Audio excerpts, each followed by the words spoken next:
Por algum motivo especial este resumo do audiolivro chegou até você. E se você gostar do resumo e quer que este conteúdo também ajude as outras pessoas, compartilhe em suas redes sociais. Você também pode colaborar com a divulgação simplesmente deixando seu like e clicando no gostei. Se você quer ajudar com o crescimento do canal, inscreva-se. E também dê o seu like e ative todas as notificações, e assim você vai ser avisado sempre que um novo conteúdo for postado por aqui. E quando você ouve e lê o livro impresso, o seu aprendizado é muito maior, e você estará honrando o autor quando você compra o seu livro.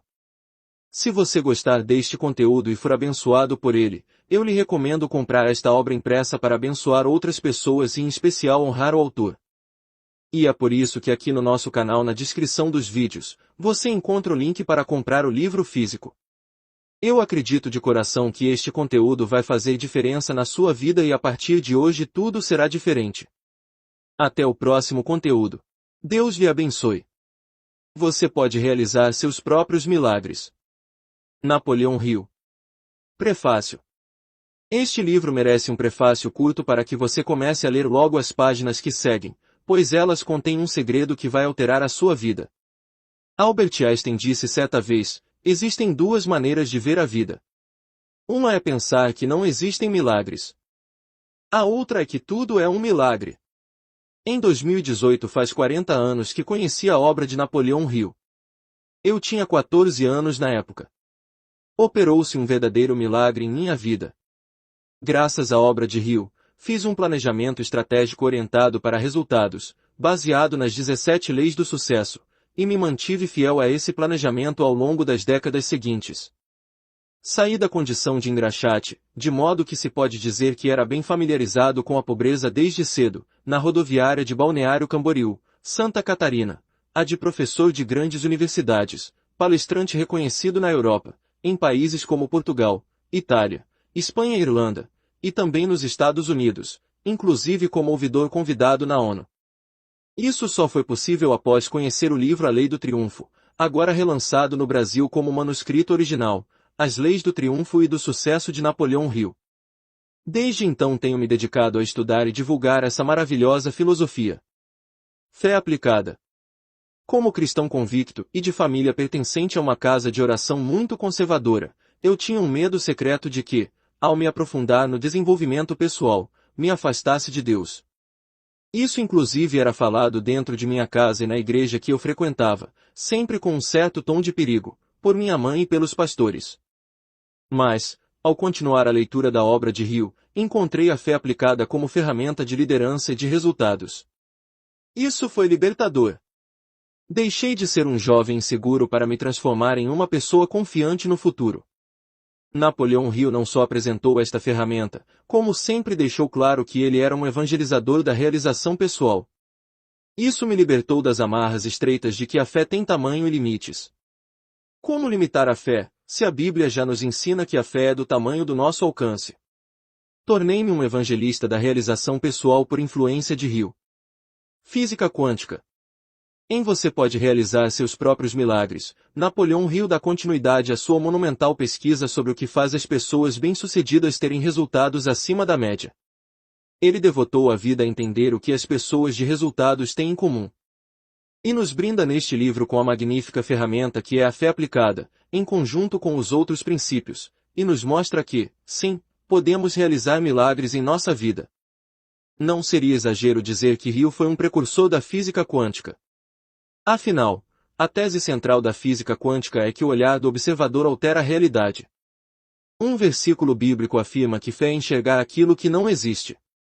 Ou seja, alterar a realidade. Napoleão Hill mostrou os atalhos de como acionar o invisível e materializar nossos sonhos, alterando nossa realidade para melhor.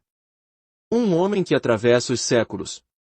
Napoleão Hill nasceu no final do século XIX e morreu na segunda metade do século XX, em 1970, aos 87 anos de idade.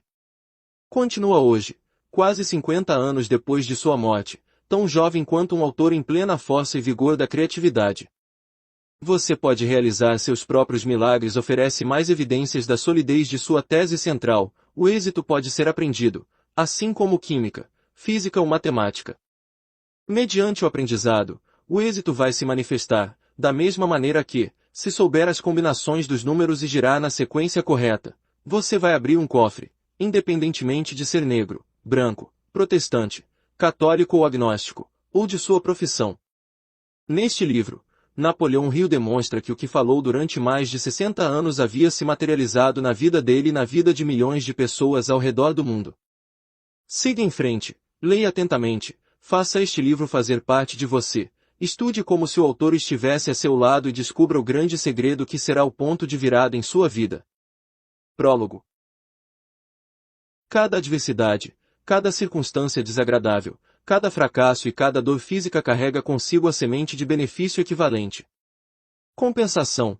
O grande ensaio de Ralph Waldo Emerson confirma essa verdade com detalhes elaborados, e eu acabo de passar por uma experiência que não apenas confirma isso, como proporcionou os meios pelos quais posso ajudar milhões de pessoas a converter dor física em um interlúdio construtivo de grande benefício para elas. Estava sentado na cadeira do dentista em Los Angeles, Califórnia, aguardando a extração de meus últimos 9 dentes para colocar dentaduras temporárias. Meu dentista havia anestesiado o maxilar inferior e superior e estava esperando, creio eu, que o anestésico fizesse efeito. A cada minuto ele inseria um instrumento em minha boca e parecia examinar as gengivas. Depois disso repetir-se por um tempo, perguntei, doutor, você não está pronto para arrancar os dentes? Com um olhar perplexo, ele respondeu, o que você quer dizer com essa pergunta? Só falta arrancar 3. Estão ali, na mesa à sua frente. Olhei, e efetivamente 6 dentes haviam sido extraídos sem meu conhecimento de que a operação estava em curso.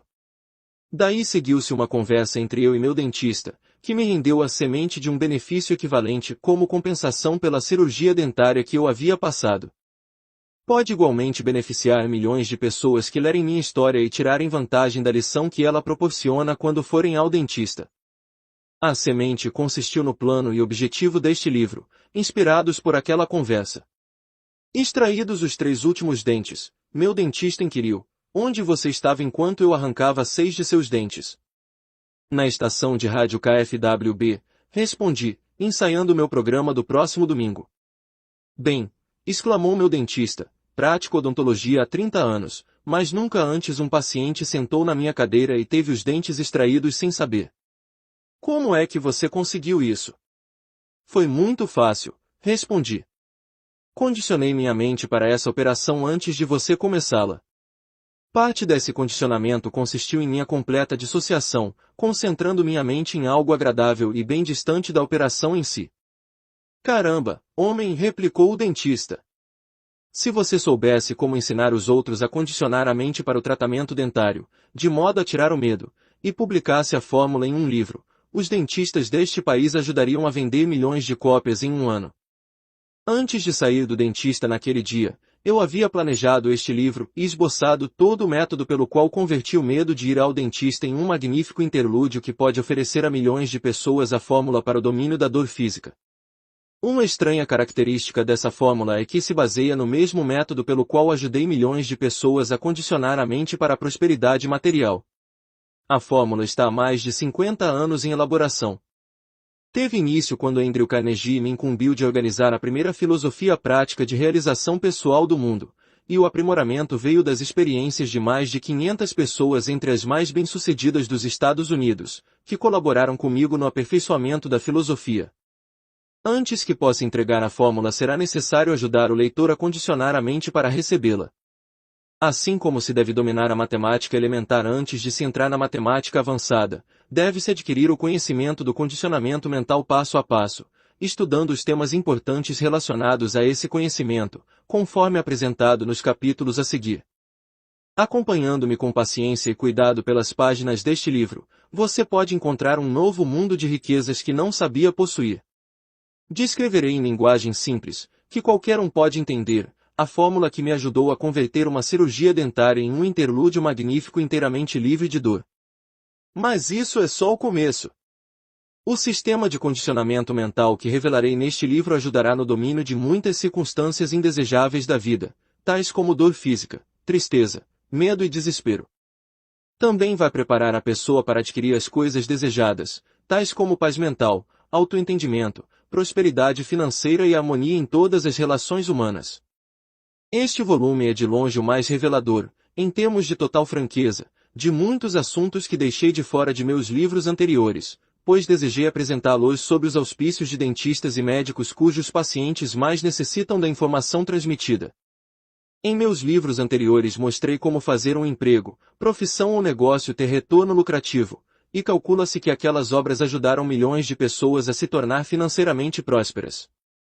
Nesta obra, meu objetivo é ajudar as pessoas a fazerem a vida dar retorno nos termos por elas escolhidos mediante um sistema de autodisciplina que possui a espantosa vantagem de estar sujeito ao teste da eficácia por todo leitor. Por fim, escrevi este livro para pessoas que têm problemas pessoais que não resolveram e circunstâncias desagradáveis que precisam dominar, na esperança de que seja de grande benefício para todos que o lerem e que renda crédito a meus amigos médicos e dentistas, que podem recomendá-lo a seus pacientes.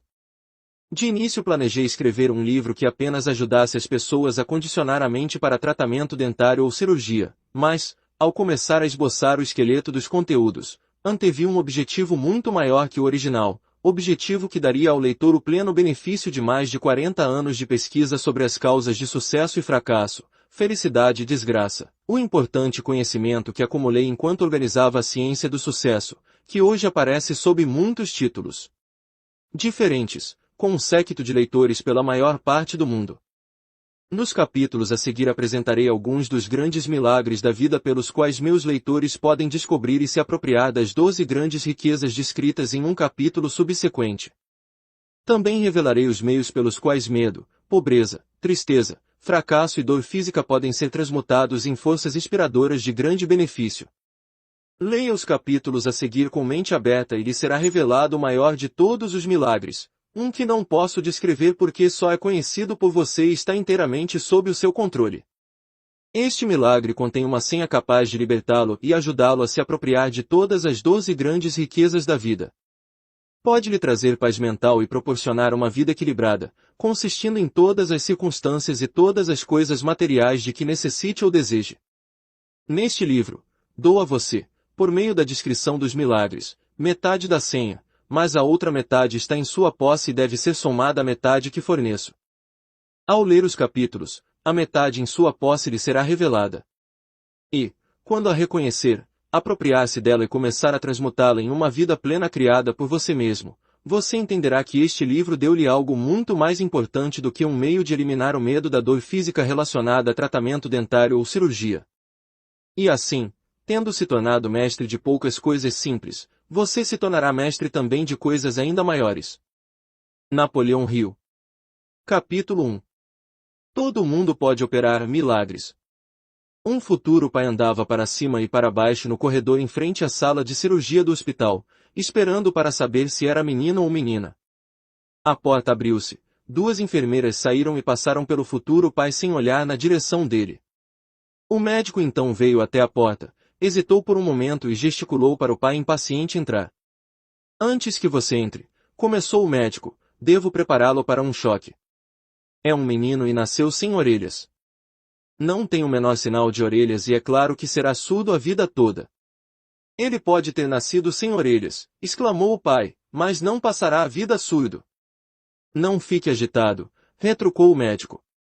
Você pode muito bem preparar-se para aceitar as condições como elas são, não como gostaria que fossem. A ciência médica tem conhecimento de outros casos como o do seu filho, mas nenhuma criança nascida com essa condição jamais conseguiu ouvir. Doutor, tenho grande respeito por sua habilidade como médico, mas também sou doutor em certo sentido, pois descobri um remédio poderoso, adequado às necessidades humanas em praticamente todas as circunstâncias. O primeiro passo a ser dado ao se aplicar esse remédio é se recusar a aceitar qualquer circunstância que não se deseje como inevitável, e estou notificando, aqui e agora, que jamais aceitarei a deformidade de meu filho como algo que não possa ser corrigido. O médico não retrucou, mas seu olhar de espanto dizia claramente, pobre camarada, lamento, mas você descobrirá que existem algumas circunstâncias na vida que se é forçado a aceitar. Ele pegou o pai pelo braço e conduziu-o à sala onde mãe e filho aguardavam, afastou a cortina e ficou em silêncio enquanto o pai olhava o que o médico sinceramente acreditava ser uma daquelas circunstâncias da vida que se é forçado a aceitar. O tempo passou rápido. 25 anos depois, outro médico sai sorridente de seu laboratório com alguns raios-x em mãos. Miraculoso! Exclama. Fiz raio-x da cabeça desse rapaz de todos os ângulos possíveis e não vejo evidência de que possua nenhum tipo de aparelho auditivo. Todavia, meus testes mostram que ele possui 65% da capacidade auditiva normal.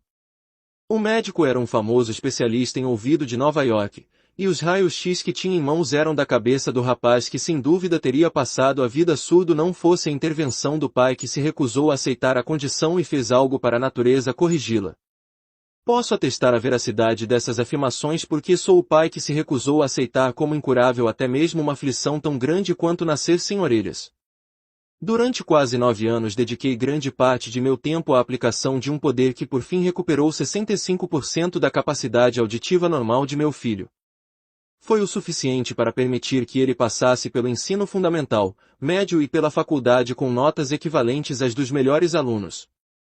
E foi o suficiente para ele se ajustar, de modo a viver normalmente, sem as inconveniências ou embaraços que a maioria das pessoas surdas sofrem. Como esse milagre foi operado?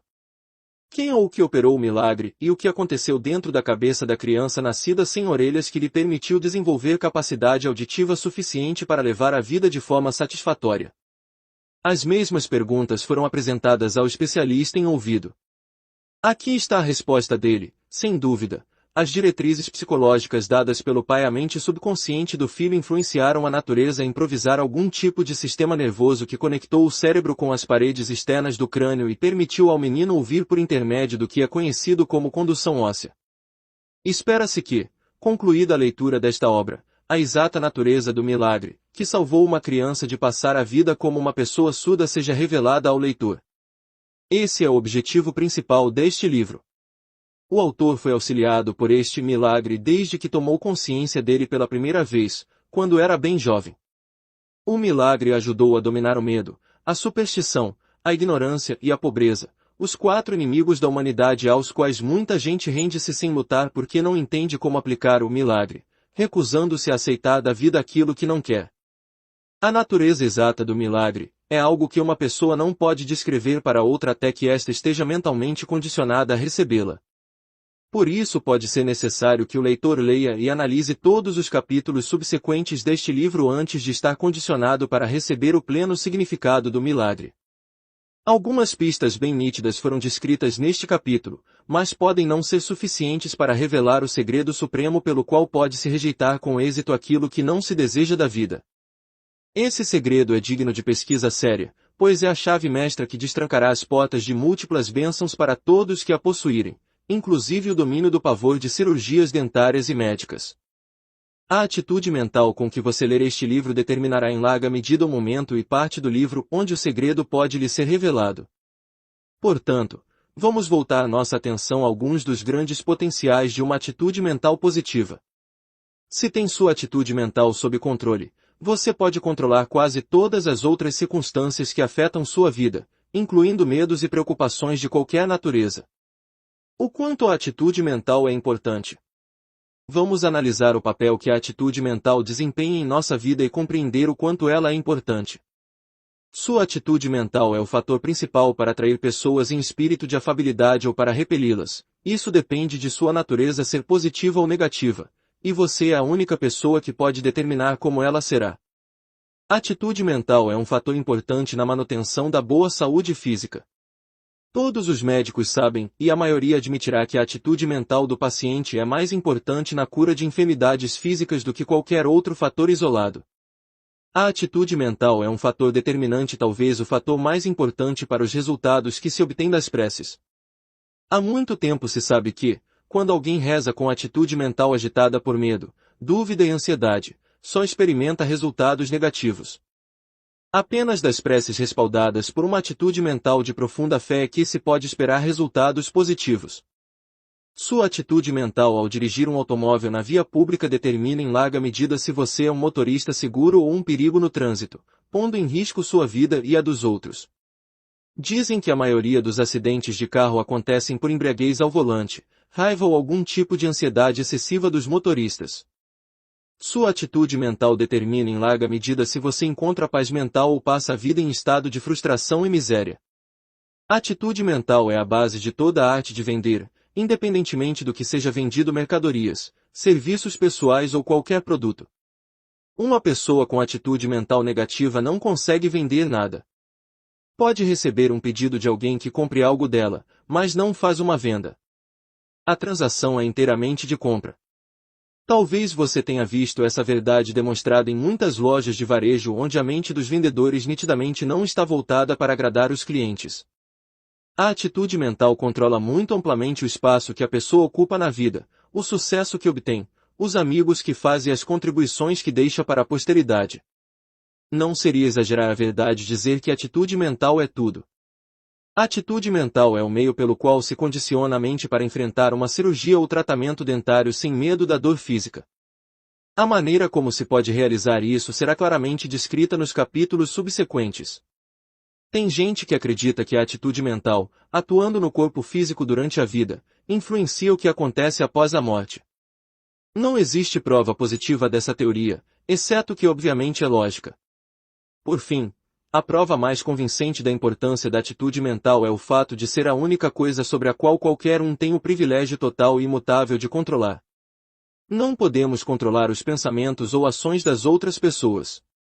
Tampouco podemos controlar nossa chegada ou nossa partida dessa vida, mas temos o privilégio inexorável de controlar cada pensamento que emitimos de nossa mente a partir do instante em que começamos a pensar até o momento em que a vida acaba. Aqui está então o mais profundo, o mais significativo de todos os fatos que influenciam a vida de um indivíduo.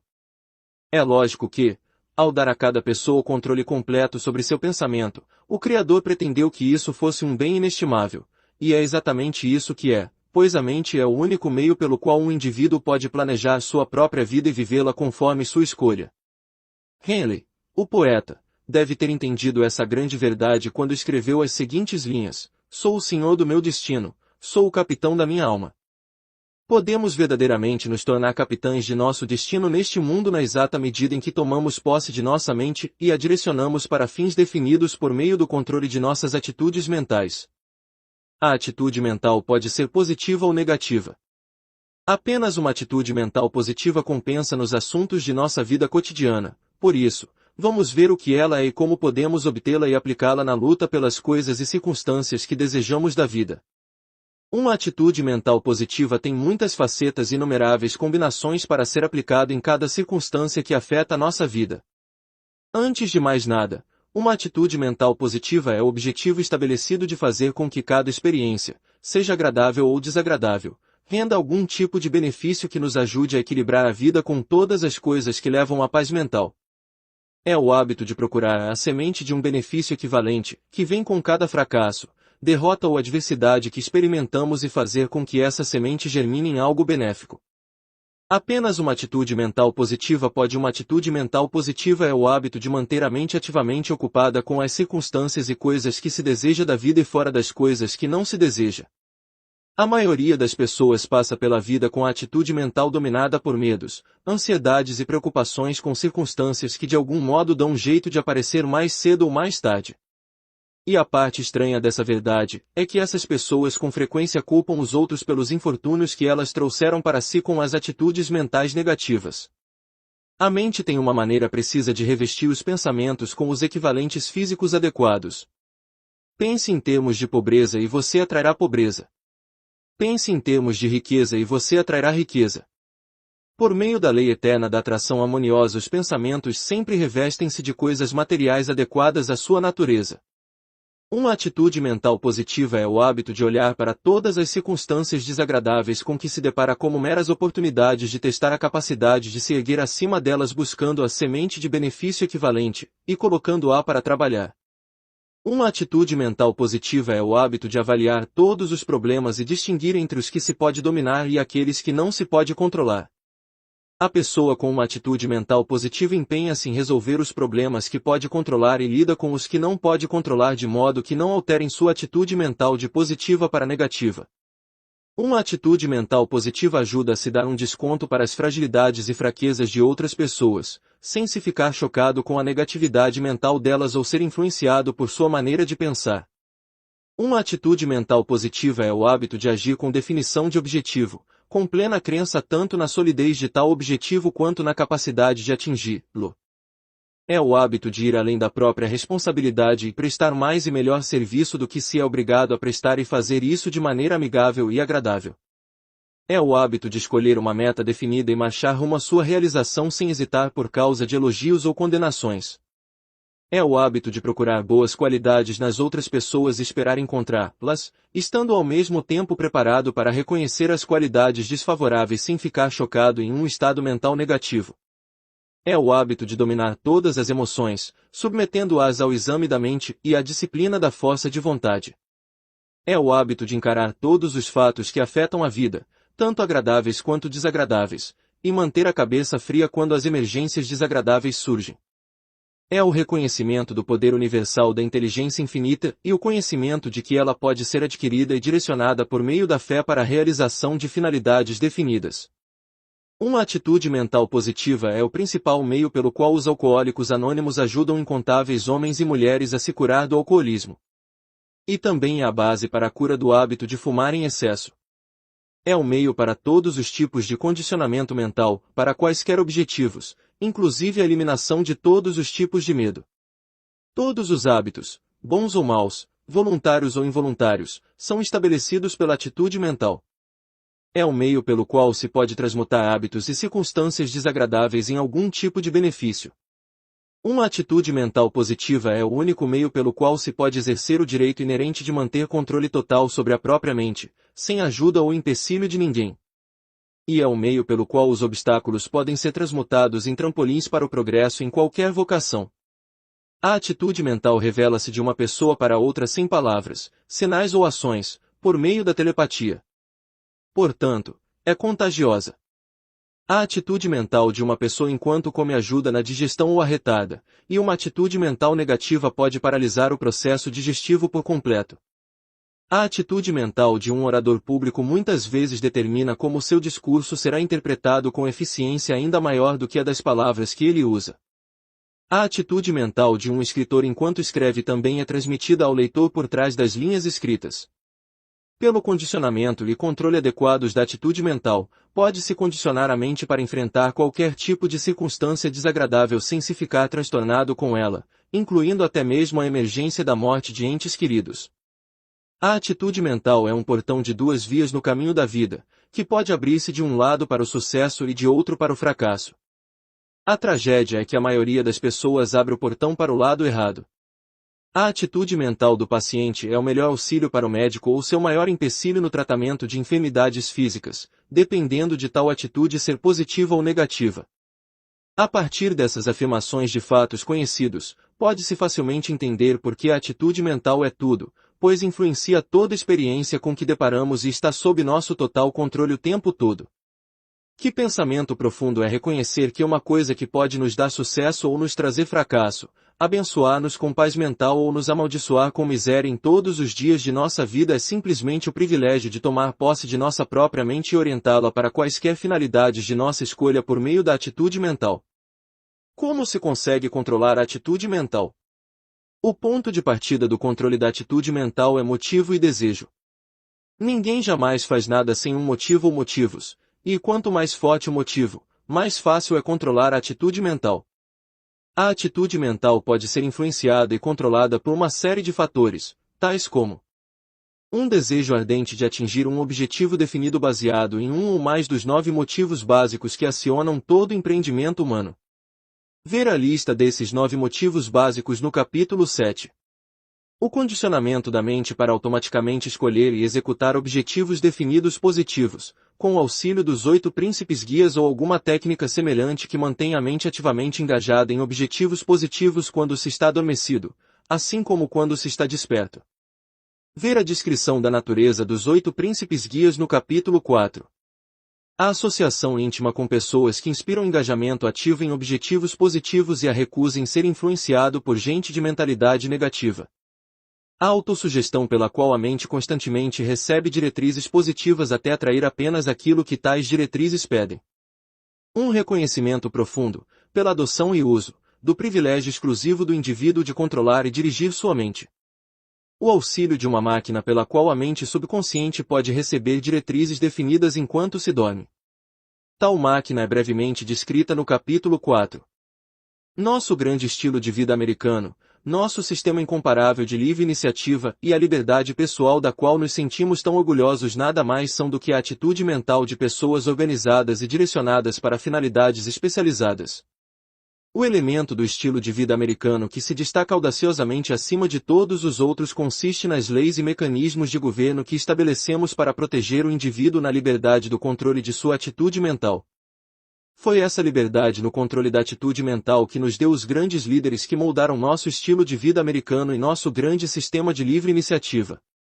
E é significativo que só aqueles que agiram com atitude mental positiva tornaram-se líderes. A atitude mental positiva de Thomas Edison sustentou-o ao longo de mais de 10.000 fracassos e o levou à descoberta da lâmpada elétrica incandescente, que inaugurou a grande era da eletricidade e das fabulosas riquezas que esta nos deu. A atitude mental positiva de Henry Ford manteve-o à tona durante os esforços iniciais para construir seu primeiro automóvel e serviu como seu maior e mais importante trunfo para o estabelecimento do monumental império industrial que o fez mais rico do que Crespo e proporcionou emprego, direta e indiretamente, para talvez mais de 10 milhões de homens e mulheres. A atitude mental positiva de Andrew Carnegie ergueu da pobreza e obscuridade e serviu como seu maior trunfo no estabelecimento de uma indústria que deu origem à grande era do aço, que hoje atua como o elo mais importante de todo o nosso sistema econômico.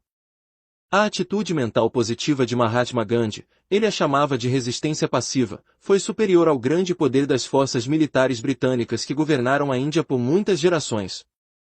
Foi a atitude mental positiva de Gandhi que gerou a aliança de Mastermind com mais de 2 milhões de seus companheiros, que deram tremendo poder à resistência passiva, e libertaram a Índia sem um disparo de arma e sem a perda de um único soldado. Foi a atitude mental positiva do construtor da ponte suspensa Golden Gate que nos deu a maior ponte de vão único do mundo, não obstante sua primeira tentativa ter indicado que a obra era uma impossibilidade em termos de engenharia. Onde quer que encontremos liderança e grande realização em qualquer nível de vida, em qualquer vocação ou ocupação, reconhecemos que fundamentam-se sobre uma atitude mental positiva. Uma atitude mental positiva é a soma de todas as esperanças, desejos e crenças, somados e transmutadas pela fé. E fé é a porta aberta para a inteligência infinita, que pode ser adquirida e usada apenas por aqueles que mantêm uma atitude mental positiva. E o fato mais importante a respeito de uma atitude mental positiva é que todos têm o privilégio de adotá-la e usá-la, sem dinheiro e sem preço, para todos os objetivos. O segredo pelo qual essa importante verdade pode enriquecer a mente e proporcionar domínio sobre os obstáculos à felicidade com que você possa deparar pelo resto da vida é revelado nos capítulos a seguir. Leia com uma mente aberta e você será recompensado com um tipo de riqueza suficiente para lhe oferecer uma vida equilibrada, a liberdade do medo e paz mental duradoura. Nos capítulos a seguir você será apresentado à maior pessoa atualmente viva. Quando descobrir o nome dessa pessoa, marque a página onde o nome foi revelado e o assine, pois você terá descoberto um novo significado do objetivo pelo qual estamos neste planeta pelo breve período de anos chamado vida. Nos capítulos a seguir, são apresentadas instruções minuciosas para se ajustar à atitude mental a fim de eliminar o medo de cirurgia dentária ou médica. Este capítulo sobre atitude mental é uma espécie de prévia que irá prepará-lo para aceitar e usar as instruções para a eliminação do dissabor relativo a uma cirurgia ou a quaisquer outras circunstâncias indesejáveis com que você possa deparar. Capítulo 2. Uma visita ao Vale dos Milagres da Vida. Há pouco voltei páginas do grande livro do tempo onde meu magnífico interlúdio com a vida foi registrado, nas páginas marcadas como coisas que descartei por serem prejudiciais ou inúteis na vida. Descobri uma mina de tesouros que revelarei ao longo desta obra. Por que demorei tanto para fazer essa descoberta de riquezas fabulosas que havia ignorado? A resposta ficará óbvia quando a natureza de minha descoberta tiver sido descrita. Antes que pudesse fazer essa descoberta, tive que chegar à era da espiritualidade, tive que trocar a juventude pela maturidade a fim de adquirir sabedoria suficiente que me conferisse capacidade para reconhecer e interpretar adequadamente as grandes riquezas interiores, por olhos que não são enganados pelos hábitos falsos dos homens.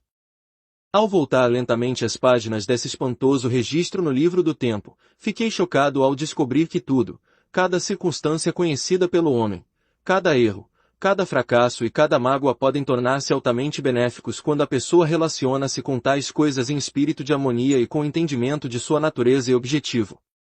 E, analisando todas as circunstâncias de meu passado que considerei desagradáveis e prejudiciais na época, fiquei agradavelmente surpreso ao compreender que cada uma delas rendeu muitas das únicas coisas de valor permanente que hoje possuo.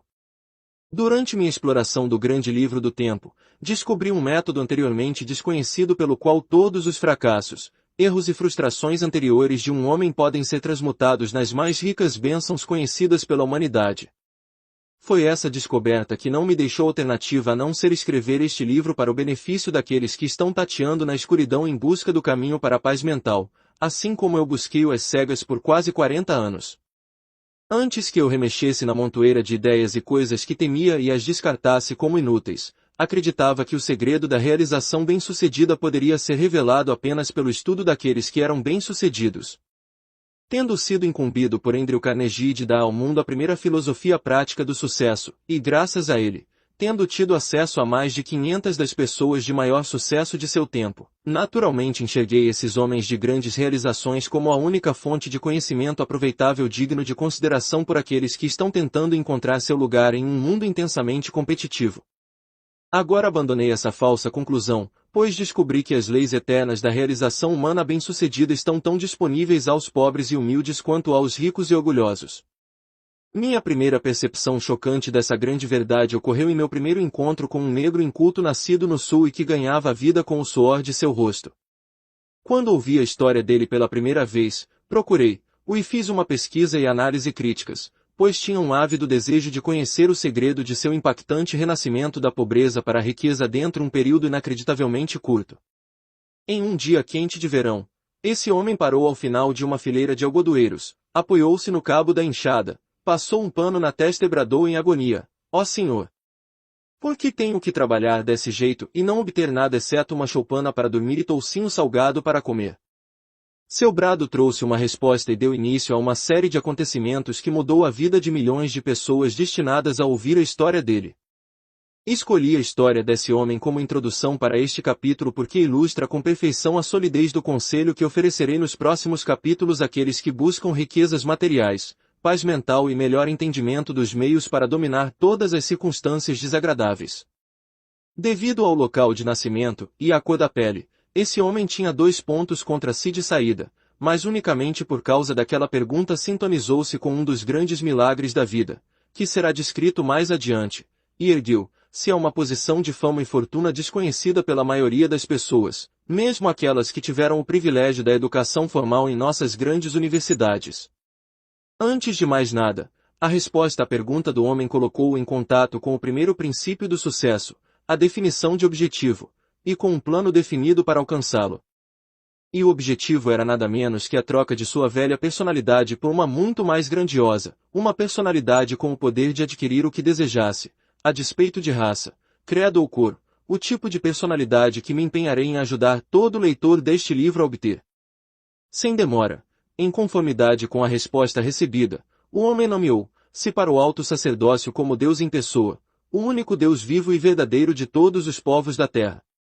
Pense o que se pensar da escolha do objetivo principal definido desse homem, ele não pode ser acusado de complexo de inferioridade, uma influência dominante em tantas vidas.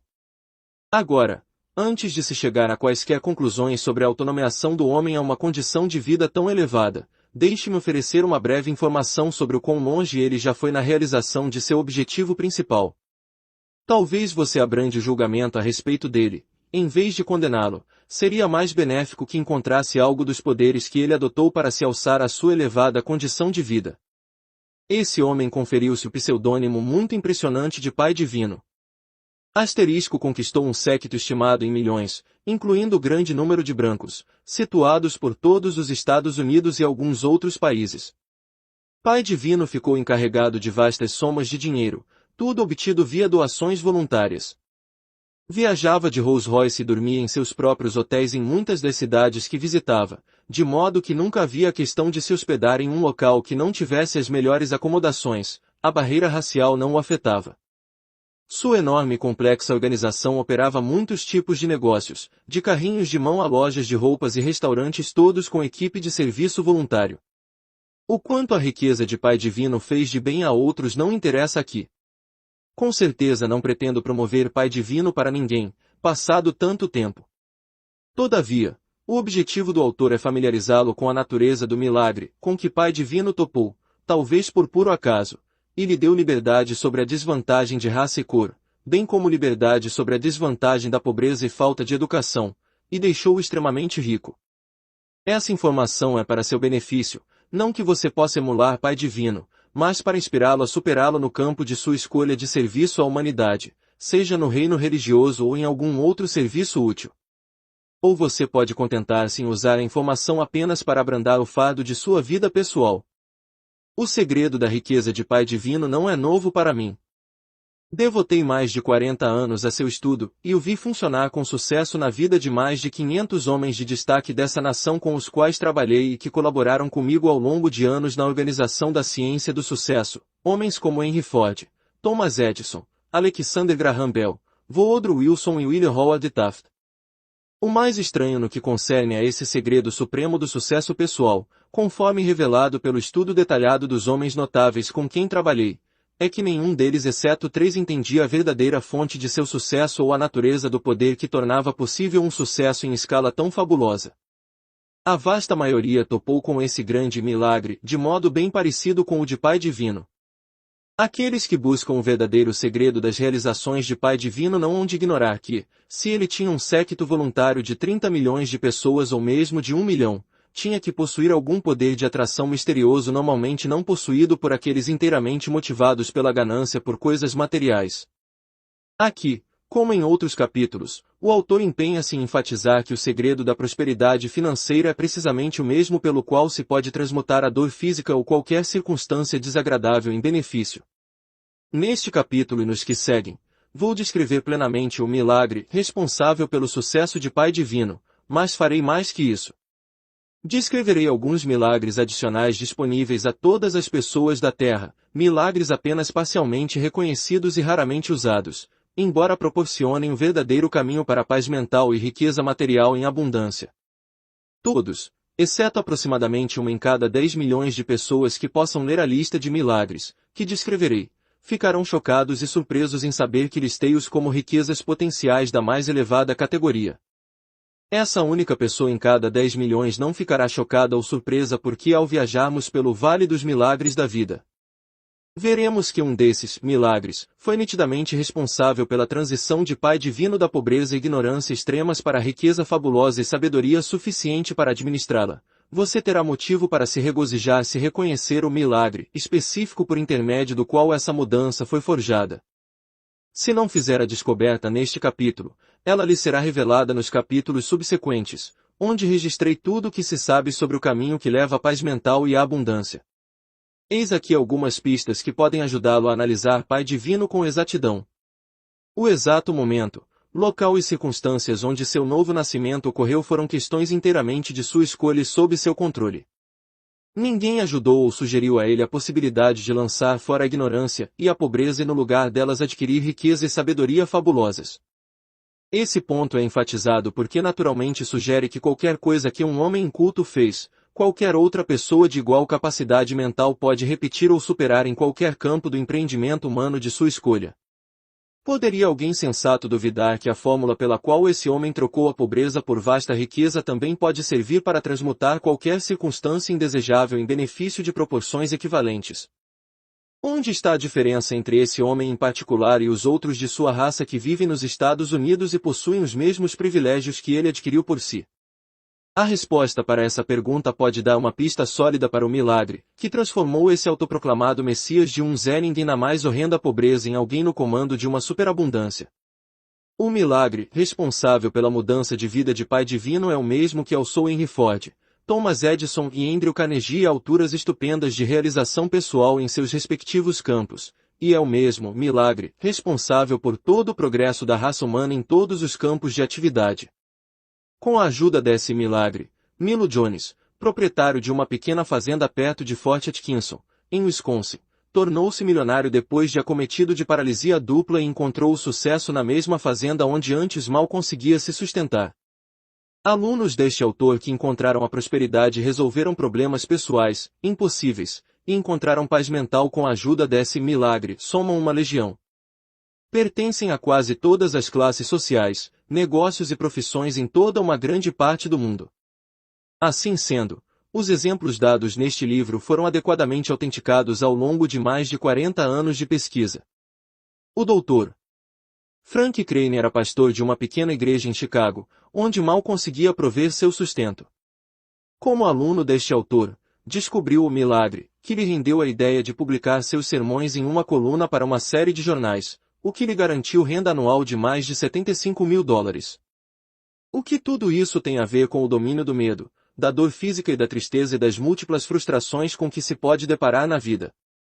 Como o princípio que ajuda pessoas a ficar ricas em termos de dinheiro pode também servir para separar a dor física da broca do dentista ou do bisturi do cirurgião. Tenha paciência, leia com atenção, com uma mente aberta e você terá as respostas para essas e todas as outras perguntas que possam surgir em sua mente antes do milagre lhe ser revelado. Se você exigisse com impaciência que o milagre fosse revelado no primeiro capítulo deste livro, o autor responderia contando uma coisa que aconteceu quando era garotinho, mas que deixou impressão duradoura em sua mente. O avô retirou o milho do galinheiro, espalhou pelo chão de terra e cobriu com palha. Quando indagado por que se deu a todo esse trabalho, ele respondeu, por 2 motivos muito bons. Primeiro, cobrir o milho com palha, de modo que as galinhas tenham que ciscar para encontrá-lo, proporciona o exercício de que elas precisam para ficar saudáveis. Em segundo lugar, dá a elas a oportunidade de terem o prazer de mostrar o quanto são espertas ao encontrar o milho que pensam que tentei esconder delas. Vamos agora à análise de alguns milagres menores que se deve entender e avaliar adequadamente antes que a natureza do milagre maior, que proporciona uma transformação na vida, possa ser revelada. Talvez o mais incompreendido de todos esses milagres seja aquele descrito no próximo capítulo, pois revela o ponto de onde se deve partir para substituir as circunstâncias de vida que não se deseja por aquelas que se almeja. Capítulo 3. A lei do crescimento pela mudança. O primeiro milagre da vida. A mudança permanente foi escolhida para encabeçar a lista dos milagres da vida não porque essencialmente seja o mais importante dos milagres aqui descritos, mas porque é o mais acirradamente combatido pela vasta maioria da raça humana. O fracasso em entender e se adaptar a ele é a principal causa de todos os fracassos e derrotas pessoais. Na primeira metade do século XX, as mudanças em nosso estilo de vida revelaram mais dos segredos da natureza do que aquilo que havia sido descoberto em todo o passado da civilização. Entre outras, houve a invenção do automóvel, do telefone, do rádio, da televisão, do cinema falado, dos aviões, do radar e do telégrafo sem fio, tudo produzido pelos processos sempre cambiantes da mente humana. A mudança é a ferramenta do progresso humano, não menos na vida dos indivíduos do que nos assuntos das nações. E a empresa ou indústria que negligencia seguir em frente por meio de mudanças está fadada ao fracasso. O grande estilo de vida americano, que proporcionou às pessoas o mais alto padrão de vida que o mundo já conheceu, foi produto de mudança contínua. A lei da mudança é uma das leis inexoráveis da natureza, sem a qual não poderia ter havido a realidade da civilização. Sem a lei da mudança, a raça humana ainda estaria onde começou, no mesmo plano de todos os outros animais e criaturas da Terra, eternamente presos e limitados por um padrão ou instinto além do qual nunca podem erguer-se. Pela lei da mudança, popularmente conhecida como evolução, a raça humana lentamente deixou a base da família animal, onde o destino de todas as coisas vivas é fixado por um padrão de vida ou instinto, e evoluiu para níveis cada vez mais altos de inteligência, até o homem de hoje ser algo infinitamente maior do que os 30.000 deuses que ele criou e adorou desde o começo de sua longa e tortuosa escalada. Toda a história da humanidade, e o registro da vida em todas as suas formas são um padrão nítido de perpétua mudança. Nenhuma coisa viva é a mesma por 2 minutos seguidos, e essa mudança é tão inexorável que todo o corpo físico de um homem passa por uma mudança completa e uma substituição de todas as células a cada 7 meses. A lei da mudança é o dispositivo do Criador para separar o homem do restante das famílias animais. Também é o dispositivo pelo qual as verdades eternas da vida e os hábitos e pensamentos do homem estão continuamente remodelando-se em um melhor sistema de relações humanas, levando a harmonia e melhor entendimento entre os homens. E é um dos dispositivos que se deve usar para dominar hábitos estabelecidos que causam o medo da dor física. Pela lei da mudança, os hábitos do homem que não obedecem ao padrão e objetivos gerais do universo são periodicamente quebrados por guerras, doenças epidêmicas, seca e outras forças irresistíveis da natureza que forçam o homem a libertar-se dos efeitos de suas loucuras e começar tudo de novo. A mesma lei da mudança que nivela os povos de todas as nações à base do plano geral do universo aplica-se com igual força aos indivíduos que falham em interpretar e se adaptar às leis da natureza. Obedeça ao plano geral ou pereça, é o aviso da natureza. Os medos e fracassos do homem, os choques e decepções nas relações humanas são todos planejados para sacudir e soltar o homem dos hábitos aos quais se agarra com tanta tenacidade, de modo que possa adotar, abraçar e se beneficiar de hábitos de crescimento melhores. O objetivo da educação é, ou pelo menos deveria ser, acionar a mente do indivíduo para o crescimento e desenvolvimento de dentro para fora, fazer a mente evoluir e se expandir mediante mudanças constantes nos processos de pensamento, de modo que o indivíduo possa por fim ficar familiarizado com seus poderes potenciais e assim ser capaz de resolver seus problemas pessoais. A evidência de que essa teoria obedece aos planos da natureza pode ser encontrada no fato de que as pessoas mais bem instruídas de todos os tempos são aquelas graduadas na Universidade dos Golpes Duros, mediante experiências que as forçam a desenvolver e usar seu poder mental. A lei da mudança é uma das maiores de todas as fontes de educação. Entenda essa verdade e você não irá mais opor-se às mudanças que dão um âmbito mais amplo de entendimento de si mesmo e do mundo em geral. E não mais resistirá ao rompimento pela natureza de alguns hábitos que você criou e que não trouxeram paz mental ou riqueza material. Os traços dos seres humanos que mais desagradam ao Criador são complacência, autossatisfação, procrastinação, medo e limitações autoimpostas, que trazem pesadas penas, cobradas daqueles que se entregam a tais hábitos. Pela lei da mudança, o homem é forçado a seguir crescendo. Sempre que uma nação, uma instituição empresarial ou um indivíduo para de mudar e se acomoda num caminho batido de hábitos rotineiros, algum poder misterioso chega e rebenta o cenário, quebra os velhos hábitos e assenta a fundação para novos e melhores hábitos. Em tudo e todos a lei do crescimento opera pela eterna mudança.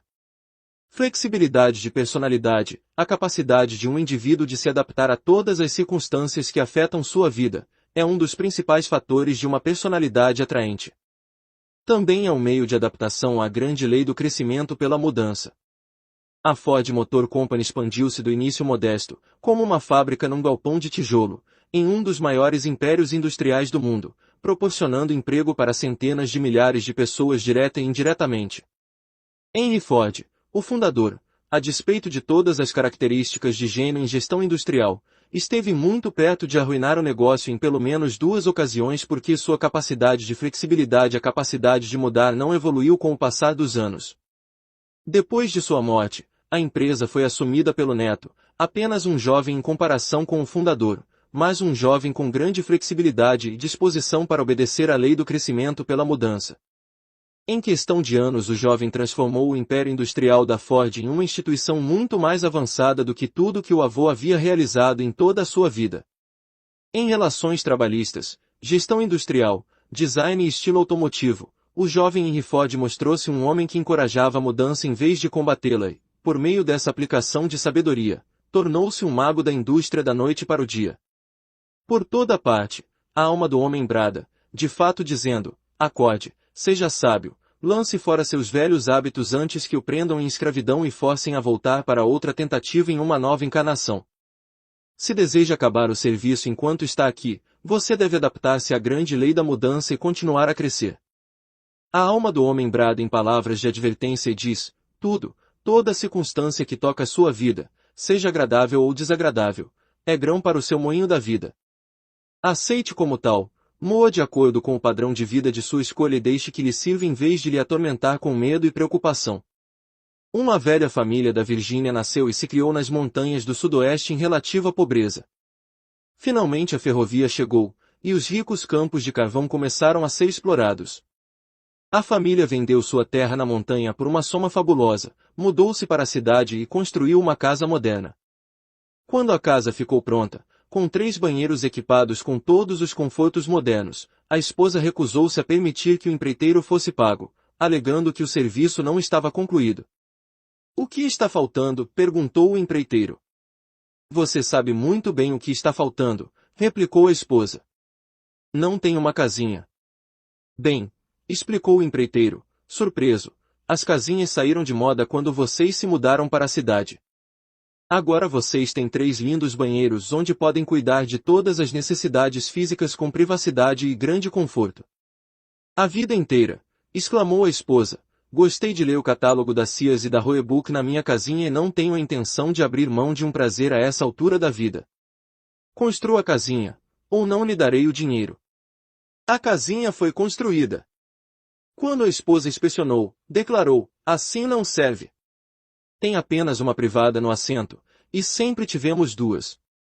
Então foi providenciado mais uma privada, e por precaução o empreiteiro instalou encanamento para água quente e fria e também um telefone, de modo que a velha e rica senhora pudesse cumprir seus deveres sociais e ler os catálogos da Sears e Roebuck na casinha.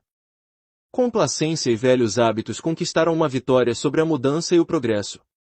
Quando as caixas registradoras foram introduzidas, os fabricantes tiveram grande dificuldade em fazer os comerciantes instalá-las, e os atendentes em geral tinham ataques por causa delas. Os vendedores das lojas fecharam a cara para o novo equipamento como se fosse uma sugestão de que eram desonestos, e os comerciantes protestaram alegando que o custo das máquinas, mais o tempo exigido para sua operação corroeriam profundamente os lucros. Mas a lei da mudança é persistente e inevitável. Hoje nenhum comerciante em perfeito juízo tentaria operar um varejo, mesmo um no qual ninguém além dele lidasse com recebimentos de caixa, sem o auxílio de uma caixa registradora. Quando o Federal Reserve System foi posto em funcionamento pelo Congresso dos Estados Unidos, os banqueiros em geral berraram em protesto. O sistema significou uma mudança radical, e os banqueiros, como todo mundo, eram contrários a quaisquer mudanças que rompessem com suas formas estabelecidas de fazer negócios. O Federal Reserve System provou-se a maior salvaguarda já introduzida para os bancos e, se sugerissem a abolição do sistema hoje, os banqueiros provavelmente lançariam um grito igualmente alto contra mudança. É um fato da maior importância o Criador ter provido o homem com um único meio pelo qual pode romper com a família animal e ascender a estados espirituais e, que pode ser o senhor de seu destino neste mundo. O meio fornecido para tal é a lei da mudança. Pelo simples processo de mudar a atitude mental, o homem pode atrair para si qualquer padrão de vida que escolha e tornar tal padrão realidade. Essa é a única coisa sobre a qual o homem recebeu poder de controle absoluto e irrevogável, incontestável e imutável, o que sugere que esta deve ter sido considerada pelo Criador a prerrogativa mais importante do homem. Ditadores e pretensos conquistadores do mundo vêm e vão. Eles sempre se vão porque não faz parte do plano geral do universo que o homem seja escravizado. Faz parte do eterno padrão que todo homem seja livre, viva sua vida à sua maneira, controle seus pensamentos e suas ações para fazer seu destino terreno. Por isso o filósofo que examina o passado para determinar o que acontecerá no futuro ainda por nascer não consegue ficar entusiasmado quando um Hitler ou um Stalin momentaneamente deleita-se à luz de seu ego e ameaça a liberdade da humanidade. Pois esses homens, como todos os outros de sua laia que os precederam, irão se destruir com seus excessos, vaidades e luxúria por poder sobre o mundo livre.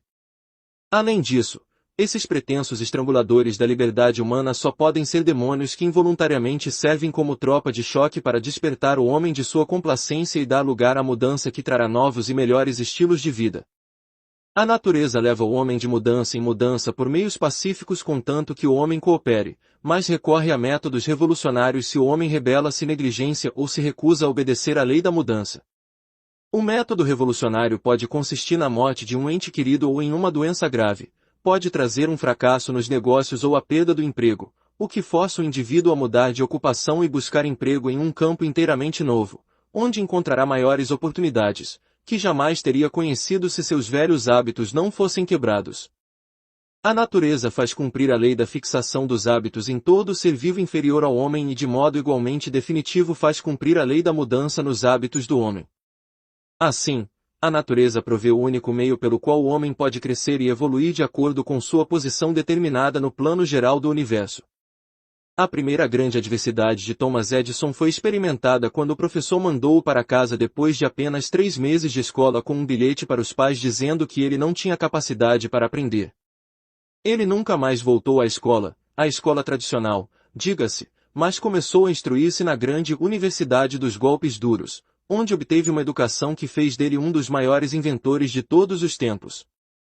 Antes de graduar-se nessa universidade, foi despedido de um emprego atrás do outro, enquanto a mão do destino guiava-o pelas mudanças essenciais que o prepararam para se tornar um grande inventor.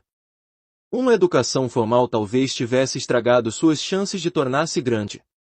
A natureza sabe o que faz quando adversidade, dor física, tristeza, aflição, fracasso e derrota temporária sobrevêm a um indivíduo.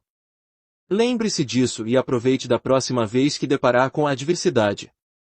E, em vez de bradar em rebelião ou tremer de medo, mantenha a cabeça erguida e olhe em todas as direções em busca da semente de benefício equivalente trazida por toda circunstância adversa. Nunca fiquei amedrontado com as mudanças revolucionárias em minha vida, fossem elas voluntárias ou forçadas por circunstâncias de natureza desagradável sobre as quais eu não tinha controle, pois pelo menos tenho controle sobre minha reação a essas circunstâncias. E exercito o privilégio, não com reclamações, mas procurando a semente de benefício equivalente que cada experiência traz consigo. O livro que você está lendo é literalmente o produto de mais de 40 anos de mudanças contínuas e muitas vezes drásticas que tive que fazer em meu estilo de vida. Muitas mudanças foram forçadas, algumas foram voluntárias, mas no fim todas contribuíram para a revelação do segredo da paz mental e da prosperidade material. Quando fui incumbido por Andrew Carnegie de começar a pesquisa preparatória para a organização da primeira filosofia prática de realização pessoal do mundo, estava tão pouco preparado para a tarefa que sinceramente não sabia o significado da palavra filosofia, até olhar no dicionário. Se alguém alguma vez começou uma tarefa do zero, fui eu bem ali. O que tive que fazer para me preparar para o cumprimento bem-sucedido da incumbência dada por Carnegie não foi uma mera mudança, foi praticamente um trabalho de reconstrução completa. Talvez isso tenha sido afortunado, pois o conhecimento que obtive de meus esforços pessoais por fim levou à revelação do milagre supremo que é o objetivo central da redação deste livro. O trabalho de reconstrução incluiu a mudança de hábitos de fracasso criados por mim para hábitos de sucesso, que a longo prazo deram-me uma vida equilibrada, que inclui tudo o que desejo ou de que preciso para o estilo de vida que escolhi. Entre outras mudanças que tive que fazer na preparação para o trabalho de minha vida estão as seguintes. Curar o hábito de me vender barato por falta de autoconfiança. Libertar-me do hábito de ceder aos 7 medos básicos, incluindo o medo de problemas de saúde e dor física. Remover o hábito de me prender à penúria e escassez por limitações autoimpostas.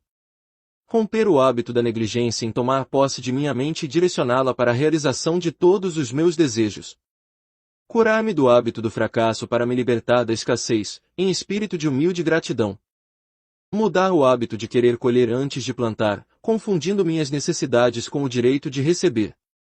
Curar-me da falsa crença de que honestidade e sinceridade de propósito sozinhas levam ao sucesso. Mudar a falsa crença de que educação decorre apenas do ensino superior. Corrigir o hábito de negligenciar o planejamento de minha vida com base em orçamento e uso do tempo exequíveis. Curar-me do hábito do fracasso para devotar a maior parte do meu tempo à busca de meu principal objetivo definido de vida. Mudar meu hábito da impaciência. Corrigir o hábito do fracasso para inventariar todas as minhas riquezas intangíveis e expressar gratidão por elas. Correção do hábito de me empenhar em acumular mais riquezas materiais do que poderia usar de forma legítima. Corrigir o hábito de acreditar que é mais benéfico receber do que dar. Por fim, mas não por último, corrigir o hábito de negligenciar o reconhecimento da fonte da inteligência infinita e os meios de contatá-la e usá-la para qualquer objetivo desejado, mediante a aplicação do milagre supremo. Isso não representa a lista completa das mudanças que tive que fazer em meus hábitos de pensamento e ação, mas são algumas das mais importantes, e a partir delas fica óbvio que a lei da mudança desempenhou papel importante em minha vida e que, também obviamente, caso eu não tivesse feito tais mudanças, teria me privado do privilégio de dar ao mundo uma filosofia viável de sucesso pessoal que me proporcionou mais reconhecimento do que uma pessoa necessita nesse plano de vida. Ao apresentar essas circunstâncias íntimas de minha vida com tamanha franqueza, espero que você reconheça que o estou preparando para aceitar a verdade de que você talvez também tenha que mudar alguns de seus hábitos antes de poder desfrutar de uma vida plena e equilibrada, conforme seu padrão e estilo de vida próprios. A extensão das mudanças necessárias em seus hábitos atuais é uma decisão inteiramente sua, mas a lista deve incluir o domínio dos 7 medos básicos caso você aspire a uma vida equilibrada que inclua paz mental. Os 7 medos básicos são os seguintes: medo da pobreza, medo da crítica, medo de doença e dor física, medo de perder o amor, medo de perder a liberdade, medo da velhice, medo da morte. Nos capítulos a seguir você receberá instruções para dominar estes e outros medos pela aplicação de novos hábitos de pensamento que devem ser desenvolvidos e usados no lugar dos velhos hábitos que propiciaram os medos. Quaisquer outras mudanças que possam ser necessárias para lhe oferecer uma vida equilibrada não vão alterar o fato de que dominar os 7 medos básicos é item obrigatório em seu programa de reconstrução. Confie na promessa de que essas instruções corretivas não irão impor dificuldades ou ações além de sua capacidade de controle. Elas vêm com um preço, mas um preço bem ao alcance dos meios de todas as pessoas normais. Estamos onde estamos e somos o que somos por causa de nossos hábitos cotidianos. Nossos hábitos estão sob nosso controle individual e podem ser modificados a qualquer hora pela simples vontade de modificá-los. Essa prerrogativa é o único privilégio sobre o qual o indivíduo possui controle total. Os hábitos são feitos por nosso pensamento, e nosso pensamento é a única coisa sobre a qual o Criador nos deu total direito de controle, e junto com tal direito, enormes recompensas por seu exercício e penas terríveis pelo fracasso em exercê-lo. Capítulo 4. Nossos guias invisíveis. O segundo milagre da vida. Nossos guias invisíveis, cuja existência só pode ser provada por aqueles que os reconheceram e aceitaram seus serviços, permanecem a nosso serviço do momento de nosso nascimento até nossa morte. Esses talismãs invisíveis permanecem conosco quando estamos despertos e zelam por nós enquanto dormimos, embora a maioria das pessoas passe pela vida sem reconhecer a existência deles. Não é meu objetivo fazer uma longa dissertação para provar a existência dos guias invisíveis que ajudam os seres humanos, mas apenas trazê-los à atenção de meus companheiros de jornada que estejam dispostos a aceitar quaisquer fontes de auxílio que possam encontrar em sua busca por um estilo de vida que satisfaça suas necessidades e conduza à paz mental. Não fosse o auxílio que recebi de meus amigáveis guias invisíveis, nunca teria dado ao mundo a ciência do sucesso, que hoje ajuda milhões de pessoas a reconhecer e fazer uso prático de suas fontes de poder interiores. 8 de meus guias invisíveis foram reconhecidos e nomeados, cada um com um nome adequado à natureza do serviço que presta. Eles são descritos em detalhe aqui, mas deve-se ter em mente que os 8 príncipes guias são produto de minha imaginação e podem ser duplicados por qualquer um que opte por convocá-los. Trato meus 8 príncipes guias como se fossem pessoas reais, cujos serviços estão todos ao meu dispor ao longo da vida. Dou ordens e agradeço pelos serviços, assim como faria se fossem pessoas. E eles reagem a meus pedidos como se fossem pessoas reais. Segue agora uma descrição dos 8 príncipes guias com uma explicação do serviço que cada um desempenha. Os 8 príncipes guias. 1. Príncipe da prosperidade financeira. A única responsabilidade desse guia invisível é me manter adequadamente suprido de todas as coisas materiais que eu desejo ou de que necessite para manter o estilo de vida que adotei. Preocupações com dinheiro, que destroem a paz mental de muita gente ao longo da vida, são algo que nunca experimento. Quando preciso de dinheiro, ele está sempre disponível em quaisquer quantidades que eu possa exigir, mas o dinheiro nunca é esperado nem obtido sem eu dar algo de mesmo valor em troca, geralmente na forma de serviço prestado em benefício de outros. 2. Príncipe da boa saúde física. A única responsabilidade deste guia invisível é manter meu corpo físico em perfeita ordem o tempo todo, incluindo o condicionamento para quaisquer ajustes que tenham que ser feitos, tais como a preparação para um tratamento dentário. Antes deste príncipe assumir o controle, eu era sujeito a dor de cabeça, constipação e às vezes esgotamento físico, que foram todos corrigidos. O príncipe da boa saúde física mantém todos os órgãos vitais de meu corpo alertas e funcionando o tempo todo, mantém os bilhões de células do meu corpo adequadamente abastecidas com resistência e proporciona imunidade apropriada contra todas as doenças contagiosas. Deixe-me lembrar, porém, que coopero com o príncipe da boa saúde física mediante hábitos sensatos, tais como alimentação adequada, quantidade certa de sono e hábitos que equilibram meu trabalho com uma quantidade igual de distração. Mas em especial mantenho minha mente ocupada com pensamentos positivos, construtivos, e nunca permito que se engaje em nenhum tipo de medo, superstição ou hipocondria. Por fim, a cada bocado de comida e cada gota de líquido que entra em minha boca, adiciono uma generosa mistura de adoração, com a qual expresso agradecimento a meu guia invisível, o príncipe da boa saúde física, pela manutenção da perfeita saúde de todo o meu corpo. Desfruto de pacífica tranquilidade na vida em todas as minhas atividades e experiências, mas cuido especialmente de comer em um ambiente de serenidade feliz. Não temos um horário fixo para a disciplina familiar em nossa casa, mas, se tivéssemos, não seria na hora das refeições, como é o caso em muitos lares. Cada pensamento que o indivíduo expressa enquanto come torna-se parte da energia do alimento e entra na corrente sanguínea, e esse pensamento chega ao cérebro, onde abençoa ou amaldiçoa, de acordo com sua natureza positiva ou negativa. Evidência dessa verdade pode ser encontrada no caso da mãe que amamenta o filho no peito. Se ela fica preocupada ou com a mente negativa por algum motivo enquanto a criança está mamando, seu estado mental envenena o leite e provoca indigestão ou cólica no filho. E claro que é bem sabido pelos médicos que úlceras estomacais devem-se principalmente à preocupação e ao pensamento negativo. É óbvio, portanto, que o príncipe da boa saúde física deve ter considerável dose de cooperação inteligente a fim de manter o corpo físico funcionando de modo eficiente e normal. Esse é o preço que se deve pagar por uma boa saúde. 3. Príncipe da paz mental. A única responsabilidade desse guia invisível é manter a mente livre de influências perturbadoras, tais como medo, superstição, ganância, inveja, ódio e cobiça. O trabalho do príncipe da paz mental está intimamente relacionado ao do príncipe da boa saúde física. Pelo trabalho desse guia invisível, pode-se calar todos os pensamentos sobre circunstâncias desagradáveis do passado e todos os pensamentos sobre experiências desagradáveis cogitadas para o futuro, tais como cirurgia ou tratamento dentário. O príncipe da paz mental mantém a mente tão plenamente ocupada com temas escolhidos pelo indivíduo que não sobra espaço para pensamentos voluntários e dispersos de natureza negativa. Para esses as portas da mente estão hermeticamente fechadas.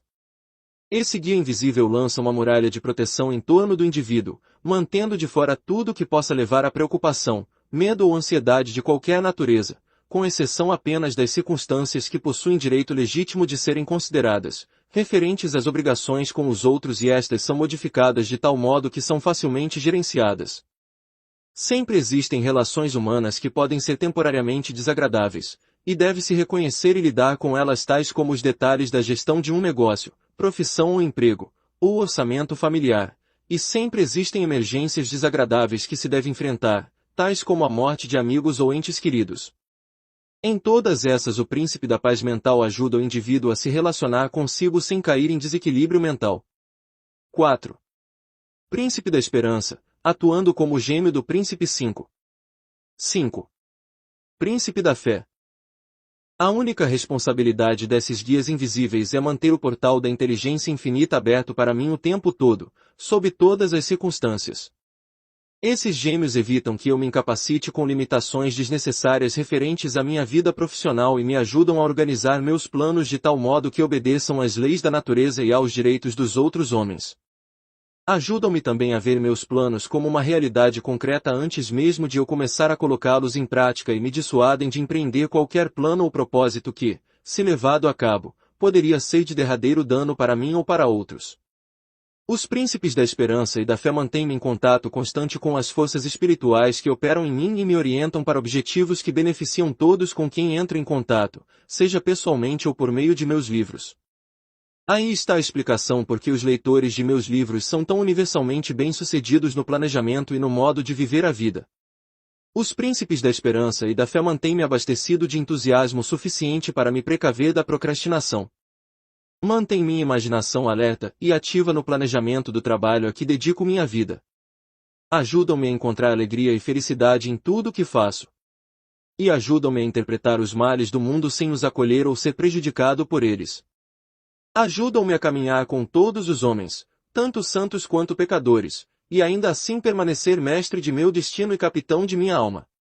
Mantém meu ego alerta e ativo, todavia humilde e grato. Por fim, ajudam-me a navegar pelas ondas de caos e confusão em um mundo que passa por rápidas mudanças nas relações humanas sem negligenciar ou abrir mão de meu privilégio inalienável de controlar e dirigir minha mente para quaisquer finalidades de minha escolha. Com esperança e fé como guias constantes, enfrento com sucesso as resistências e experiências desagradáveis da vida, transmutando-as em forças positivas com as quais levo minhas metas e objetivos à conclusão.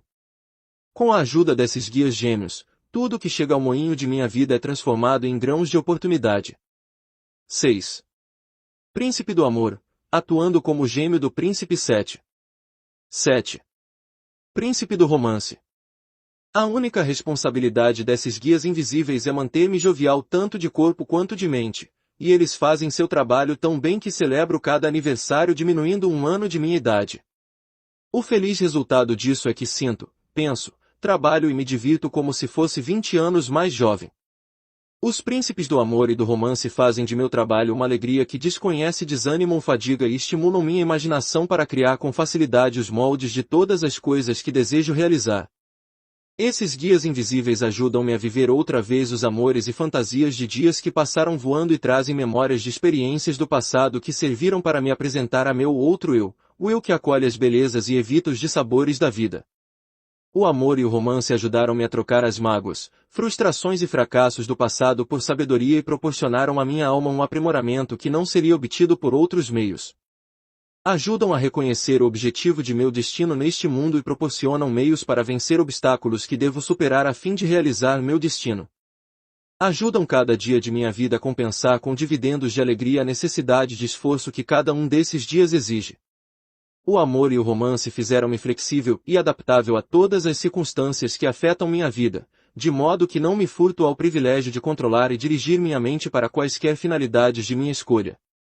Proporcionam uma aguda noção de humanidade com a qual me ajusto favoravelmente em todos os relacionamentos e ajudam a atrair as pessoas e circunstâncias de que necessito para ser grato por minha jornada de vida. O amor e o romance ajudaram-me a reconhecer, germinar e desenvolver aquela semente de um benefício equivalente que vem com cada adversidade, cada frustração, cada fracasso e cada decepção. O amor e o romance são os meios exclusivos pelos quais graciosamente troco a juventude pela sabedoria com que estabeleço meu preço na vida e faço a vida compensar-me nos meus termos. Também coíbem o querer excessivo e impedem que me contente com excessivamente pouco.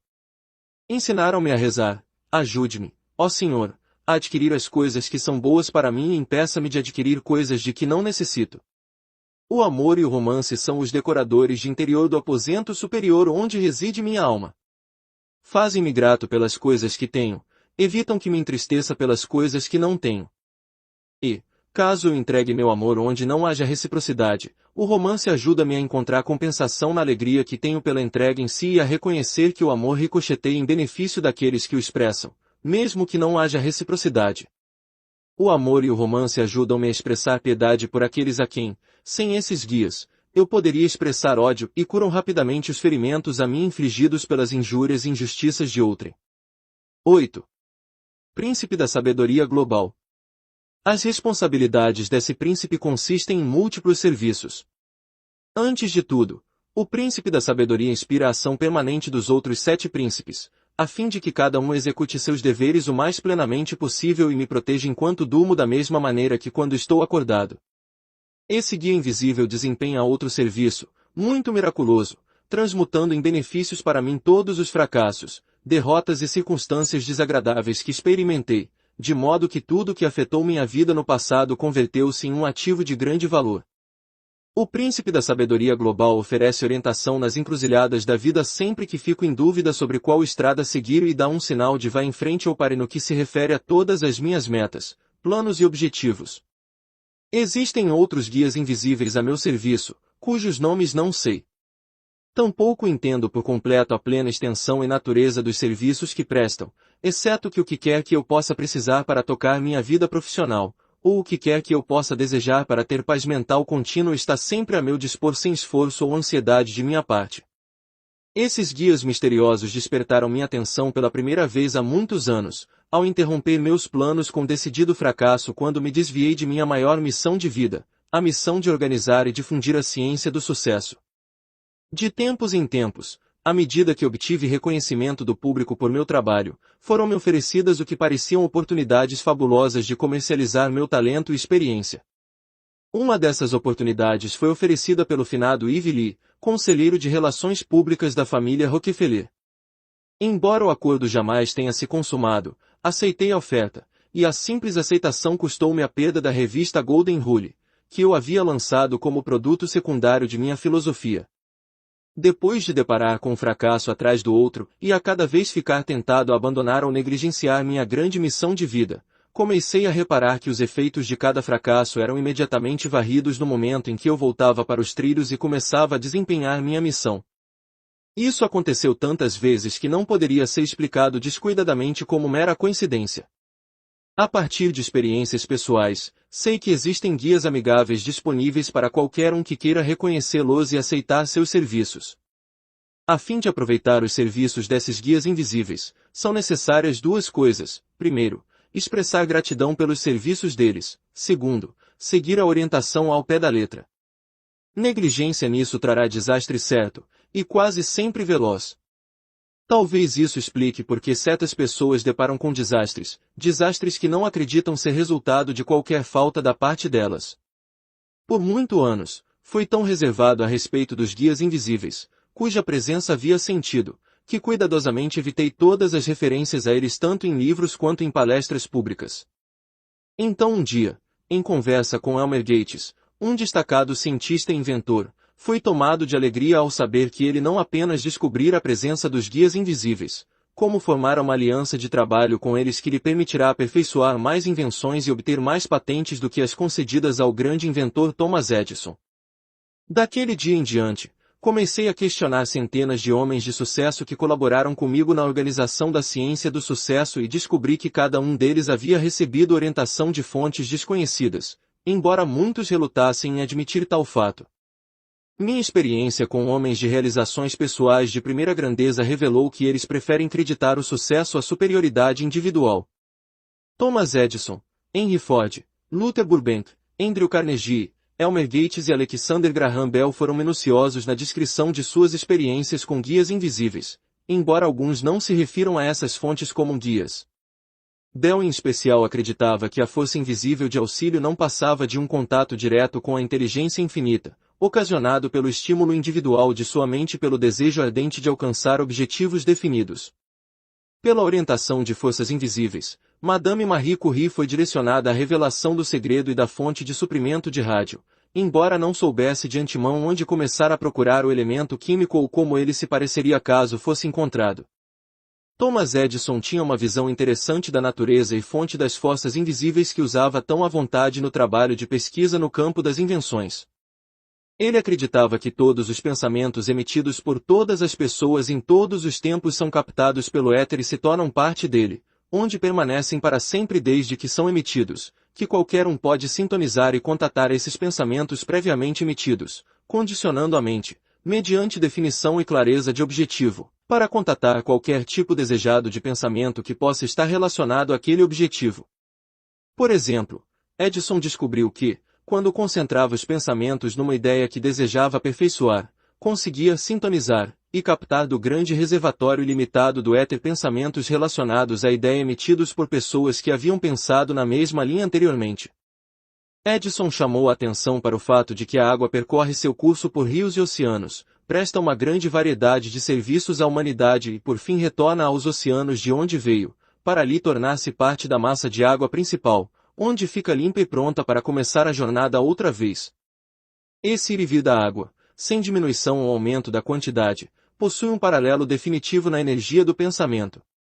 Edison acreditava que a energia com que pensamos é uma porção projetada da inteligência infinita, que essa inteligência se especializa em uma miríade de ideias e conceitos no cérebro do homem, e que, quando os pensamentos são emitidos, retornam ao grande reservatório de onde a energia proveio, assim como a água retorna aos oceanos, e lá são arquivados e classificados de tal maneira que todos os pensamentos afins são armazenados juntos. Edison descartou decididamente a crença de alguns que afirmam que os guias invisíveis são pessoas que uma vez viveram na Terra e partiram. Concordo plenamente com essa conclusão, pois jamais encontrei a mais leve evidência que indique que pessoas que partiram da Terra alguma vez tenham se comunicado com os vivos. Para ser justo com aqueles que possam acreditar no contrário, admito com franqueza que isso é apenas minha opinião pessoal e que cheguei a tal opinião não por evidência, mas por falta de evidência. Voltando às páginas da história da civilização, não há como não ficar profundamente impressionado com o fato de que, sempre que as pessoas foram acometidas por uma grande crise que ameaçou destruir as conquistas da civilização, apareceu um líder com a sabedoria interior necessária para fornecer os meios de sobrevivência e continuidade da civilização. Tivemos evidência de que a liderança adequada sempre surge em tempos de grande crise quando os britânicos ameaçaram a liberdade do povo das colônias em 1776, na pessoa de George Washington e em seu pequeno exército de soldados mal alimentados, mal vestidos, não treinados e pouco armados. Tivemos evidência adicional quando esta nação estava se dilacerando por conflito interno, durante a guerra entre os estados, na pessoa do grande líder Abraham Lincoln. E tivemos ainda mais evidência nas duas guerras mundiais, quando fomos forçados a combater as forças combinadas da ciência manipuladas por bárbaros dispostos a destruir os direitos humanos e a liberdade pessoal no mundo inteiro. Em todos esses casos sempre apareceram forças e circunstâncias invisíveis que ajudaram o certo a prevalecer sobre o errado. E todo indivíduo nasce acompanhado de um grupo de guias invisíveis suficiente para suprir todas as suas necessidades, e com esses guias vêm penas definidas para a negligência em reconhecê-los e usá-los. As recompensas consistem principalmente na sabedoria necessária para garantir o sucesso do indivíduo no desempenho de sua missão de vida, seja qual for, e para mostrar o caminho para a mais inestimável de todas as riquezas, a paz mental. Ao longo deste livro, descrevo o segredo supremo de todas as realizações humanas com muitas frases e exemplos. Aqueles que descobrem esse segredo recebem com ele os meios para reconhecer e colocar a seu serviço os guias invisíveis, que podem jazer latentes, aguardando o reconhecimento e a convocação para o serviço. A presença desses guias e a evidência de seu serviço ativo em favor do indivíduo serão reconhecidas pelas melhorias e benefícios que começarão a se manifestar a partir do dia em que os guias forem reconhecidos e receberem instruções definidas. Fantástico e impraticável, exclama alguém. Não. Miraculoso, é uma palavra melhor, porque, ao que eu saiba, ninguém até agora explicou a fonte dos guias invisíveis ou por que são incumbidos de orientar a vida de cada pessoa. Mas existem milhares de pessoas entre os alunos da ciência do sucesso que sabem que os guias de fato existem porque também aprenderam o método segredo supremo pelo qual a orientação pode ser adquirida. Os guias invisíveis estão alojados naquele outro eu que toda pessoa possui, o eu que não se vê quando se olha no espelho, o eu que não reconhece a palavra impossível, nem limitações de qualquer natureza que seja, o eu que é o senhor de toda dor física, toda tristeza, derrota e fracasso temporário. Enquanto lê este livro, seu outro eu pode saltar das linhas em algum trecho onde você possa reconhecê-lo, se ainda não o fez. Quando chegar a esse trecho, dobre a página e marque para futura referência, pois você terá chegado a um grande momento crucial de sua vida. Não estou pretendendo provar nada em nenhum desses comentários. Estou pretendendo apenas apresentar ao leitor o outro eu que, uma vez reconhecido, proporcionará todas as provas que qualquer um possa desejar. Isso é apenas outra maneira de dizer que estou tentando induzir o leitor a olhar para dentro, em busca da resposta para o enigma da vida a pensar por si. Como dar instruções para o outro eu enquanto você dorme? Aproxima-se o tempo em que se poderá tratar enfermidades físicas, dominar complexos de inferioridade e condicionar a mente para qualquer objetivo desejado enquanto se dorme. Além disso, será possível dominar qualquer idioma desejado e adquirir educação em qualquer assunto enquanto desfrutamos de nosso sono. Esses feitos aparentemente fantásticos serão alcançados com a ajuda de um fonógrafo especial que tocará a cada 15 minutos, enquanto se dorme, gravações com tratamentos cientificamente preparados para qualquer assunto, para qualquer objetivo desejado. A máquina foi aperfeiçoada para ter um relógio programável, que acione a gravação depois que a pessoa estiver adormecida. O motivo para o tratamento enquanto se dorme é o seguinte: enquanto se está desperto, o setor consciente da mente mantém-se de guarda na porta de acesso ao subconsciente e modifica ou rejeita inteiramente todas as influências e instruções que se possa pretender dar ao subconsciente. E a mente consciente é uma cínica que de fraca não tem nada. Parece ser mais facilmente influenciada pelo medo, pela desconfiança e dúvida do que por influências positivas. Por isso, quaisquer diretrizes que se deseje dar ao subconsciente podem ser melhor dadas quando a mente consciente está adormecida e de folga. O outro eu pode ser alcançado apenas por meio do subconsciente, e essa entidade irresistível que todos possuem é um poder misterioso associado ao e existente no mesmo plano que nossos guias invisíveis. O sistema de tratamento durante o sono adapta-se especialmente ao objetivo de desenvolver traços saudáveis de caráter e eliminar hábitos indesejados nas crianças enquanto dormem, podendo ser acionado sem o conhecimento delas. Todos os tratamentos preparatórios para cirurgias dentárias ou médicas devem ser recomendados e adotados mediante a supervisão de um dentista ou médico local. Capítulo 5. A linguagem universal da dor. O terceiro milagre da vida. A dor física é a linguagem universal com que a Mãe Natureza conversa com toda criatura da Terra e é entendida e respeitada por todos. Jamais conheci uma pessoa de mentalidade normal que não tenha pavor de dor física. Nunca ouvi falar de alguém que não tentasse evitar a dor física de todas as formas possíveis. Todavia a dor é um dos instrumentos mais sagazes da natureza, pois é o meio com que ela força os indivíduos de todos os níveis de inteligência a observar a lei da autopreservação. Quando a dor física chama, o indivíduo responde e se empenha em remover a causa. Se ela vem na forma de dor de cabeça, o indivíduo inteligente em geral procura a causa e muitas vezes verifica que provém de envenenamento devido à eliminação inadequada das toxinas. Uma dose de sais ou um enema proporciona alívio temporário imediato. Se o indivíduo menos inteligente experimenta uma dor de cabeça, é provável que engula os comprimidos de aspirina e diga: pois então, acho que resolvi o assunto. O que em geral acontece temporariamente, não por corrigir a causa, mas por paralisar temporariamente o nervo que transmite o grito de dor desde a origem para o cérebro, onde algo pode e deve ser feito a respeito. Quando os tipos de dor mais gentis da natureza falham em sensibilizar o indivíduo para que preste atenção ao chamado e procure a causa, a natureza geralmente o derruba e coloca de cama por meio de um afortunado feitiço de doença, enquanto fornece um serviço completo de reparo físico. A pessoa mais inteligente jamais fala da doença como um infortúnio, mas olha como uma bênção, uma espécie de misericordiosa generosidade da Mãe Natureza, com a qual recebe um novo arrendamento de vida em vez de um funeral. Dor e enfermidades físicas são maldições apenas quando consideradas como tal por aqueles que não reconhecem que elas são instrumentos para o bem do homem, sem as quais ninguém poderia sobreviver em média por 70 anos.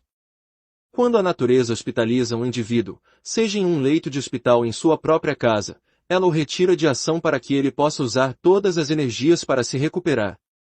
Também dá a ele o descanso e tempo muito necessários para descobrir o poder e as utilidades de sua mente, bem como para engajar-se em meditação e pensamentos sobre a causa de suas enfermidades. Assim, o indivíduo pode descobrir que a causa é uma variedade de pecados que ele poderia ter evitado se tivesse ouvido a voz da dor. Doença física é tão evidentemente uma bênção que aqueles que mandam cartões de solidariedade aos amigos enfermos deveriam em vez disso mandar cartões de congratulações, dizendo algo assim: congratulações pela boa sorte em ter um período abençoado de descanso, assistido pelo maior médico de todos, o Doutor Tempo, que sabe do que você necessita e cuidará para que receba. Adote essa atitude mental positiva em relação a enfermidades físicas e observe o quanto sua atitude mental funciona bem para remover a causa da enfermidade. Você então reconhecerá que dor e enfermidade físicas são bênçãos sem as quais o homem não sobreviveria por muito tempo. Junto com a linguagem universal da dor, a natureza engenhosamente proporcionou os meios de resistência à dor e um tampão quando a capacidade de resistência é atingida, na forma de inconsciência. Quando a dor vai além da resistência humana, a pessoa simplesmente adormece em estado de inconsciência. Existem dois tipos de dor. Um é físico, o outro é mental, existindo apenas na mente. A maioria das dores físicas são grandemente exageradas pela reação mental a elas. Em tratamentos dentários, por exemplo, a dor é aproximadamente 10% física e 90% mental. A maior parte do sofrimento dentário ocorre na forma de medo, antes do paciente estar sentado na cadeira do dentista. A técnica odontológica moderna praticamente eliminou a dor física real das cirurgias dentárias, e a psicologia moderna, como mostrado em um capítulo subsequente, varreu a dor mental do tratamento odontológico. O domínio da dor física representa um dos maiores desafios àqueles que buscam paz mental por meio da autodisciplina. Proporciona à pessoa uma oportunidade excelente para tomar plena posse de sua mente, que é a única coisa que ela precisa fazer a fim de fazer a vida compensar nos termos de sua escolha. Torne-se senhor de seu apetite seguindo a fórmula de um capítulo subsequente. Coloque o estômago sob controle total, e o domínio do medo da dor física não será difícil. Os índios